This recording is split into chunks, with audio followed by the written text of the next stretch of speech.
Good afternoon, ladies and gentlemen. My name is Saeed Bagir. I'm a global brand consultant, author, and speaker. For a very long time, fashion brands have struggled, especially the startups. Usually, startups, what they do is they focus so much on design, on inspirations, and they forgot that the total movement of this into an experience level where there's built a loyalty, where there's continuity, is the rational side of the business, the logic side of the business, which in most cases is the functional, the marketing mix. But remaining on the brand side itself, while you're inspiring and infusing so much emotion, sustainability is very difficult. That's why most brands, fashion brands or niche dining, only last for a few years. Because after those few years, sustainability doesn't continue. There's a problem on the mix, there's a problem in the logic side of the business. And most do forget that business is not just about inspiring and becoming popular and you think footfalls will come in. No, there has to be a lot more. It is the value you bring and what's the benefit from that value. If you cannot identify that value and the benefit, it'll be a problem. Again, most people say focus on need. No, you need to focus on want and need. Want is the emotional side of the business, need is the functional side of the business, and both go hand in hand. So, if you ignite in the beginning an emotion, which definitely captures the heart, which asks you for a call of action, that functional side where the customer, user, or client comes to an engagement, that is the moment of truth that sustain the business for a longer time. So your product function and values have to be clearly there, very well equally detailed as much as your emotional side. Your price needs to be very well defined. It addresses the segment that you're addressing, and the segment needs to be well defined also. But if you don't define these three logics out of the business, you shoot in the air. There won't be any results.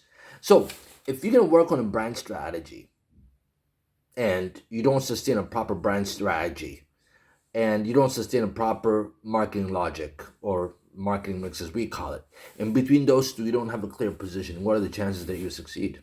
Absolutely not. You're probably going to inspire people for 7 months, 8 months, 1 year. You're going to spend so much money in getting new designs in the fashion line, and then you think about scalability. You cannot think about scalability if you don't get the fundamentals right. That's why most fashion startups struggle very much for a very long period of time. Some fashion designers are very extremely wealthy and they're spending money from their pocket, back and forth, back and forth, back and forth. No results at all. Who gets hurt at the end? They hurt themselves. So, is it just that you want to have a business strategy that is proper tailored, or is it that business strategy that you have needs to have a proper revenue models, and it needs to have a proper brand, and it needs to have a proper marketing? These all these are journey, and they're all together in one thing. The point of reference to anything that you do is the brand.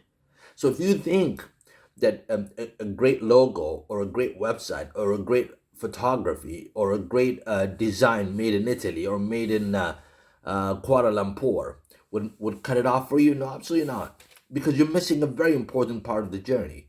And that's what I've seen for a very long time. When we come think about my region, for example, well, I don't live there, but in the Middle East, a lot of the fashion designers are inspirational. I mean, they've got great work, but they fail on sustaining their business because it's too much emotionally driven and it lacks the irrational side, the rational side of the business. There's a lot of irrational in it. There lacks the rational side of the business. And unfortunately, the founders themselves are also the problem because these founders live in a momentum where they've been praised so much that it developed in their head that they are right most of the time. And unfortunately, founders intend to believe themselves a lot than face the reality, the market reality. So, what I would recommend for the do's for a startup is identify your brand, but don't treat your brand just from the art side. Think about the science side of the brand also. Make sure that you have the science side of the brand. The art does not last long. The art is just static, but you need the science because that builds the loyalty. Now go back and think about your marketing mix. You need to revisit the marketing mix. In between them, the marketing mix is guided by a position. You need to have a very distinctive positioning. And you know what? The best thing that sets for a startup, what is it? Away from all this, or underneath all this, or on top of all this? Unique selling proposition. If you can get your unique selling proposition from the start, you're out. I hope this video helped you. Thank you.